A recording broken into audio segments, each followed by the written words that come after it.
ইতিহাসের পাতায় আরও একবার প্রত্যেককে স্বাগত জানাই। যারা ভাইবার জন্য অপেক্ষা করছিলেন তাদের জন্য অত্যন্ত সুখবর। এই আগামী মাসের সেপ্টেম্বর মাসের শেষ উইক থেকে কিন্তু এসএসসি সেকেন্ড এসএলএসটির পেন্ডিং যে সমস্ত ভাইবাগুলো রয়েছে সেগুলো কিন্তু হতে চলেছে, এবং নতুন যারা ডাক পেতে চলেছেন 11-12-এ ওবিসি সংরক্ষণের যে ফেরবদল হয়েছে তার জন্য তারা কিন্তু আগামী মাসের অর্থাৎ সেপ্টেম্বর মাসের শেষ উইক থেকে কিন্তু ভাইবা প্রক্রিয়া আবার পুনরায় চালু হতে চলেছেন। এই কথা কিন্তু রাজ্যের মাননীয় মুখ্যমন্ত্রী শুভেন্দু অধিকারী কিন্তু জানিয়েছেন কিছুক্ষণ আগে প্রেস কনফারেন্স করে। আপনারা জানেন যে নবান্ন থেকে আজকে প্রেস কনফারেন্স ছিল এবং বিভিন্ন ইস্যু নিয়ে রাজ্যের মাননীয় মুখ্যমন্ত্রী শুভেন্দু অধিকারী কথা বলেছেন। সেই প্রসঙ্গক্রমেই কিন্তু এসএসসির বিষয়টা এসেছে এবং সেইখানে কিন্তু তিনি পরিষ্কার জানিয়েছেন নবনিযুক্ত যে সমস্ত চেয়ারম্যান এবং মেম্বাররা রয়েছেন তারা কিন্তু একদম পুরো বিষয়টাকে যতটা নিরপেক্ষভাবে এবং রাজনৈতিক মুক্তভাবে কিন্তু করা যায় সে কথাও তিনি বলেছেন। এবং সেপ্টেম্বর মাসের শেষ উইক থেকে কিন্তু ইন্টারভিউ প্রক্রিয়া পুনরায় চালু হতে চলেছে। ওবিসির জটটা ছাড়ানো গেছে এবং আজকে যেহেতু সুপ্রিম কোর্টে দেখতেই পেয়েছেন শুনানি, তো সেক্ষেত্রে 7% নিয়ে এগোনোর আর কোনো রকম কোনো সমস্যা রইল না। আপাতত এই 7% নিয়েই কিন্তু এসএসসি কিন্তু বাকি যে নিয়োগ প্রক্রিয়াটা আগামী দিনে চালাবে এইটা কিন্তু একদম পরিষ্কার জানিয়ে দিলেন রাজ্যের মাননীয় মুখ্যমন্ত্রী। কি বলেছেন আপনারা নিজে কানে সেটা শুনে নিন। পুরো প্রেস কনফারেন্সের ওই পোর্শনটা শুধুমাত্র আমি কেটে দিচ্ছি, আপনারা শুনে নিন।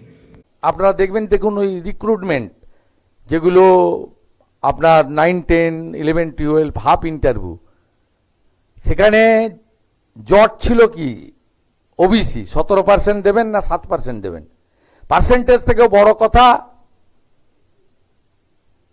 প্রায় 60 থেকে 70 লক্ষ মুসলিমদের নাম ঢুকিয়ে দিয়ে গেছিল যারা পাওয়ার যোগ্য নয়। তো আমরা সব মুসলিমকে তো বাদ দিইনি, যারা ভারত সরকারের ওবিসি তালিকায় যে মুসলিম জনগোষ্ঠীগুলো আছে তারা তো পাচ্ছেন। সরকার তো হিন্দু মুসলিম করে না। আপনি ভোট নেওয়ার জন্য যেটা করেছেন সেটা আমরা চেঞ্জ করেছি, করে এটা প্রথম আইন এনেছি বিধানসভায়, পরে সুপ্রিম কোর্ট 8ই জুলাই খুলেছে।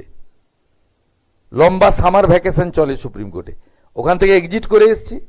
পিএসসিতে পার্টির লোক ছিল তাড়িয়েছি, অনিল বার্মার মতো অনেস্ট আইএএস অফিসারকে করেছি। ওনার ফ্যামিলির কিছু সম্ভবত মাতৃবিয়োগ হয়েছিল, উনি কাল থেকে জয়েন করবেন। ইন্টারভিউ প্রসেস সেপ্টেম্বরের দেখবেন লাস্ট উইক থেকে চালু হয়ে গেছে। আমরা কেউ ইন্টারফেয়ার করব না। আপনি কখনো ভাবতে পেরেছেন স্কুল সার্ভিস কমিশনে রামকৃষ্ণ মিশনের শিক্ষা প্রতিষ্ঠানের মহারাজরা মেম্বার হয়েছে, আইআইএম এর লোক মেম্বার হয়েছে। আগে তো পার্টির নেতারা মেম্বার হতো। পুরুলিয়ার প্রাক্তন এমপি মৃগাঙ্ক মাহাতো মেম্বার, রানাঘাটের প্রাক্তন MLA doctor Tapas Mondal member, তারপরে সুবিরেশ থেকে আপনার মানিক ভট্টাচার্যরা, তারাই নিয়োগের অথরিটি ছিল। আমরা তো এই সব ব্যবস্থাকে পুরো চেঞ্জ করছি। দেখতে থাকুন না, তাড়াহুড়া করছেন কেন?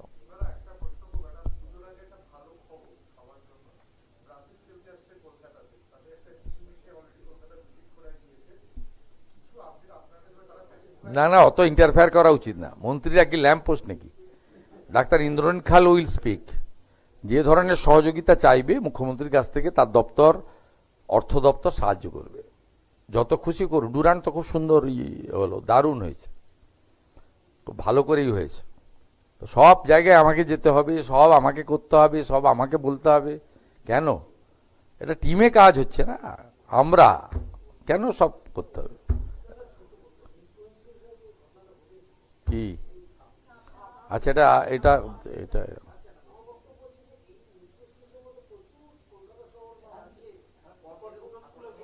দেখুন, তিন বছর কম্পোজিট গ্র্যান্ট পাইনি। কম্পোজিট গ্র্যান্টটা খুব ছোট, 30, 40, 50 হাজার টাকা করে পায়। সেটা দিয়েও অনেক কাজ হয় ওদের, ঝাড়াই পাছাই, একটু কার্বলিক অ্যাসিড রাখা বর্ষার সময়, কারণ অনেক গাছগাছালি পুরনো স্কুল আছে। তার 3 বছর তো আগের সরকার কম্পোজিট গ্র্যান্ট দেয়নি। আপনারা তো কেউ এটা নিয়ে কখনো লিখেছেন বলে আমার জানা নেই। তা আমরা এসে তো 294 কোটি টাকা কম্পোজিট গ্র্যান্ট দিলাম।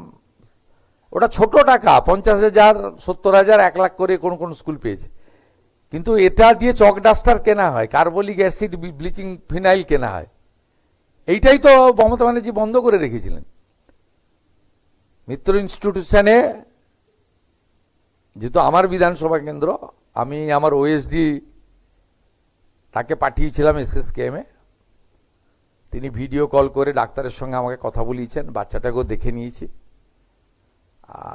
তাকে ডাক্তাররা আমাকে অ্যাসিওর করেছেন যে ঠিক আছে পেশেন্ট, ডাক্তাররা বলেছেন, পরে কি আমি যাই বলতে পারবো না। ওনার মায়ের সঙ্গে আমার কথা হয়েছে, ছাত্রটির মা। মানে এটা আমার কাছে ছোট ঘটনা নয়, যেহেতু আমি ওখানকার এমএলএ ভবানীপুরে, আমার এলাকার একটা বিদ্যালয়, আমার তো এমএলএ হিসেবেও ভূমিকা আছে, মুখ্যমন্ত্রীর ভূমিকা তো অনেক পরে।